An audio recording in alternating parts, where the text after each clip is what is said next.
अब देखिए किन किन शब्दों का आज पूरे संसद में इस्तेमाल किया गया। सदन के दौरान शब्द बाण हुए हैं। राहुल गांधी की तरफ से क्या क्या शब्दों का इस्तेमाल किया गया। मां का हत्यारा, देशद्रोही उनकी तरफ से कहा गया। रावण शब्द का इस्तेमाल किया गया। अहंकार, केरोसिन, अदानी, सबसे अहम जो सबसे पहले उन्होंने शुरुआत अदानी शब्द से ही अपने भाषण की थी। अब स्मृति ईरानी का अग्रेसिव रूप भी देखने को मिला। उनकी तरफ से किन किन शब्दों का इस्तेमाल किया गया। ताली, भ्रष्ट, रालिब, गालिब, चलीब, कश्मीर का जिक्र उन्होंने इस भाषण के साथ किया। वंशवाद, मार्चेस, मुस्लिम लीग, ये वो शब्द हैं जो स्मृति ईरानी ने अग्रेशन के साथ सदन में अपनी बात रखी राहुल गांधी के जवाब में। और राहुल गांधी की तरफ से किन शब्दों का इस्तेमाल किया गया ये भी हम आपको दिखा रहे हैं। अब चलिए गेस्ट के पास चलते हैं, पूरा समझते हैं कि आखिरकार कितना दमदार रहा है राहुल गांधी का जो ये पूरा आज उन्होंने भाषण दिया है, क्योंकि बहुत इंतजार था। रामकृपाल जी के पास सबसे पहले चलते हैं। रामकृपाल जी, कहीं ना कहीं माना जा रहा था कि अग्रेशन के साथ राहुल गांधी उतरेंगे, वही अग्रेशन देखने को मिला। सबसे पहली बात यह थी कि अविश्वास प्रस्ताव पर चर्चा की जाएगी। अविश्वास प्रस्ताव की बात कहीं पर भी नहीं हुई।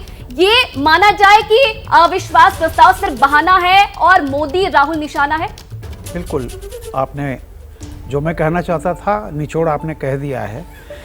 और राहुल आज से नहीं, जब से वो राजनीति में आए हैं तब से उनमें एक है कि वो एग्रेसिव पोस्चर, उनके बॉडी लैंग्वेज में हमेशा एक एग्रेशन झलकता है।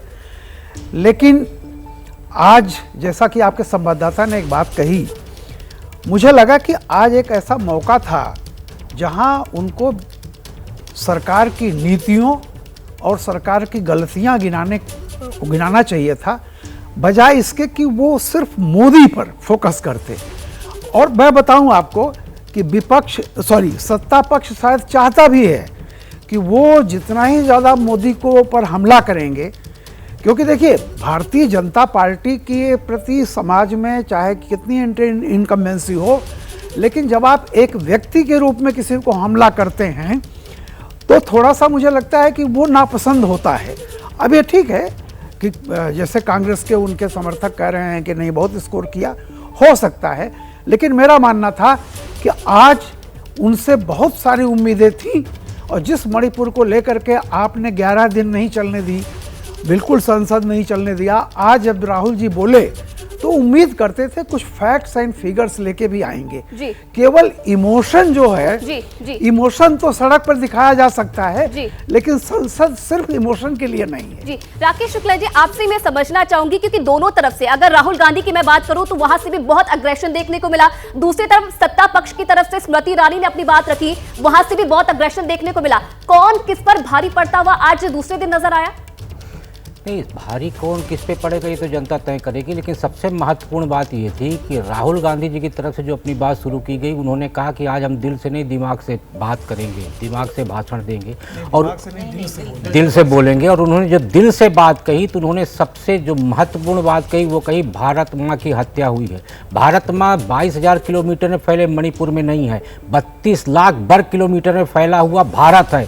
और पंडित जवाहरलाल नेहरू ने डिस्कवरी ऑफ इंडिया में लिखा है कि जब मैं रैली में जाता हूं तो मुझे भारत माँ की जय के नारे सुनाई देते हैं, तो मैंने उसका पता किया तो पता ये चला कि जिस भारत भूमि को यहाँ की जनता ने हासिल किया है स्वतंत्रता से, उसकी जयकार हो रही है। तो सबसे पहले तो राहुल गांधी जी के जिसने स्क्रिप्ट तैयार किया उसको इस बात का ध्यान देना चाहिए कि भारत माता शब्द का प्रयोग हमें कहाँ करना चाहिए। मणिपुर में हत्याएं हुई हैं, जी। दंगा हो रहा है, हिंसा हो रही, एकदम सही बात है, पूरा देश देख रहा है, लेकिन पार्लियामेंट में भारत माँ की हत्या की बात नहीं की जानी चाहिए, क्योंकि भारत सिर्फ मणिपुर नहीं है। यदि मणिपुर भारत है राहुल जी की नजर में, तो क्या बाकी हिस्सा भारत का लावारिस और अनाथ है? पत्रकारिता कोई इमोशन नहीं है, ना अपना कोई ज्ञान देना है और ना कोई विचार थोपना है। पत्रकारिता क्या है?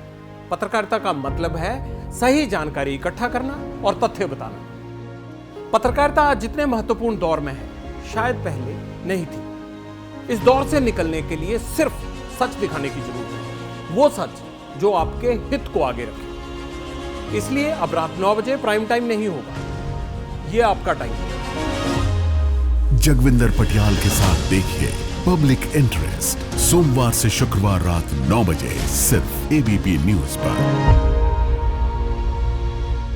एबीपी न्यूज आपको रखे आगे।